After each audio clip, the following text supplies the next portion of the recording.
I currently have a net worth of around 100,000 US dollars, and over the last couple of years, the stock market has been my main vehicle for building wealth. And honestly, I think most people massively overcomplicate investing. They think they need 25 different ETFs, 40 stock positions, technical analysis, or some crazy trading strategy to build wealth. But from my experience so far, investing is actually surprisingly simple. The hard part is not buying stocks.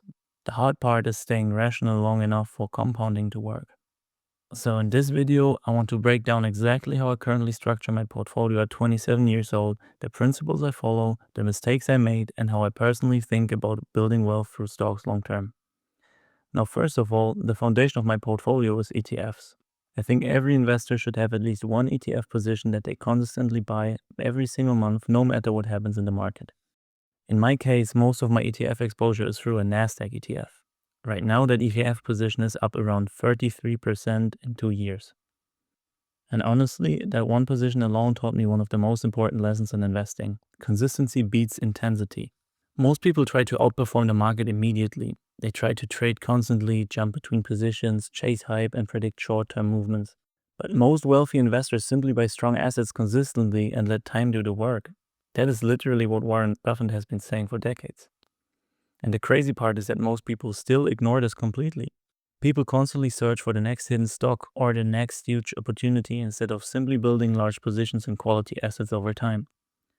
The second part of my portfolio consists of individual stocks. Right now, I roughly follow a 60-40 structure, around 60% ETFs and around 40% individual stock positions. And the reason I do this is simple. My ETF positions are my stable compounding machine.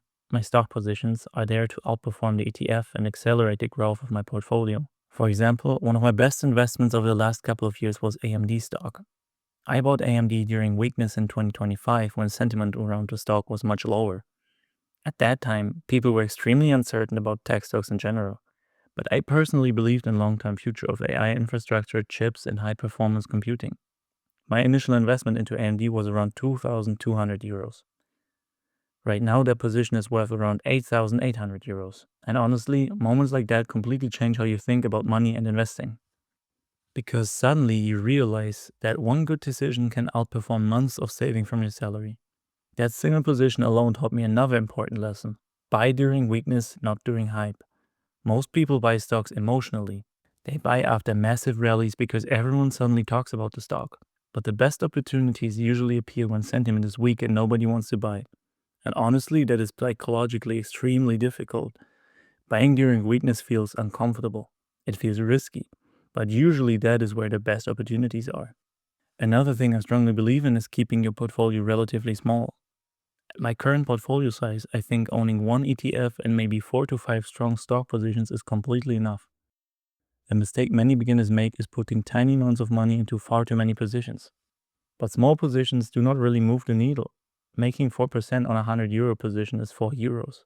Making 4% on 1000 euros is 40 euros, where the risk itself stays exactly the same. Your capital has to work efficiently. That is why conviction matters. I only buy stocks I personally understand and genuinely believe in long term. And honestly, that is another huge advantage. When you actually believe in the companies you own, it becomes much easier psychologically to hold through volatility because you understand what you own. Personally, I also think too many people try to become traders instead of investors.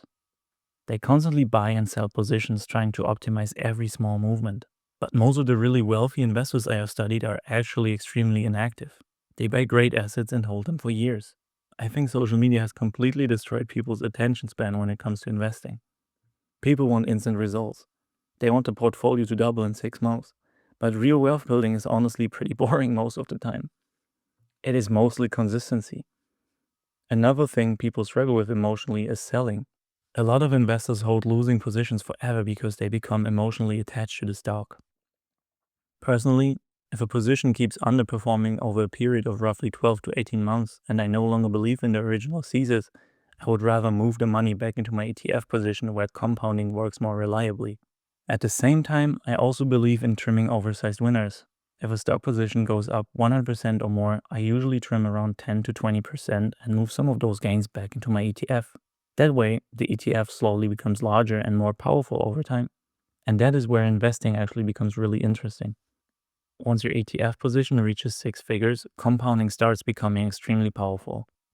A 10% return on a 10,000 euro portfolio is only 1,000 euros, but a 10% return on a 100,000 euro portfolio is suddenly 10,000 euros. At that point, your portfolio starts behaving almost like another income stream.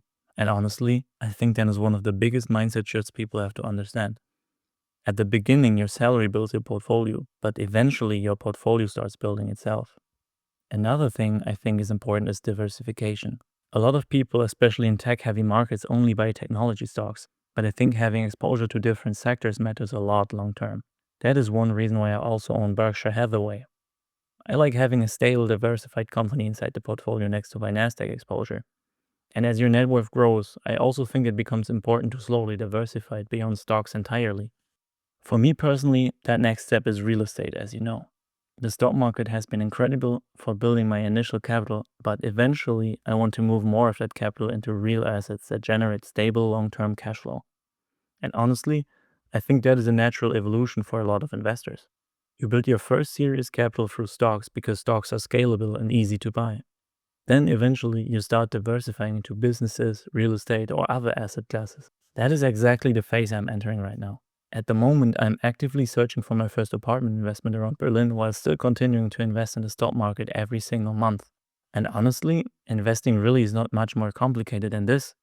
Most people lose money because they overtrade, panic sell, chase hype, or constantly switch strategies. The best investors are usually the people who are able to do almost nothing. In fact, one of the most famous investing quotes says that the best performing portfolios often belong to dead people because they never touch their positions. And there's actually a lot of truth to that. At the end of the day, wealth building through investing is mostly consistency, patience, and emotional control. You just have to start early, stay rational, and let compounding do the heavy lifting over time. I hope you enjoyed this and thank you so much for listening. I'll see you in the next one.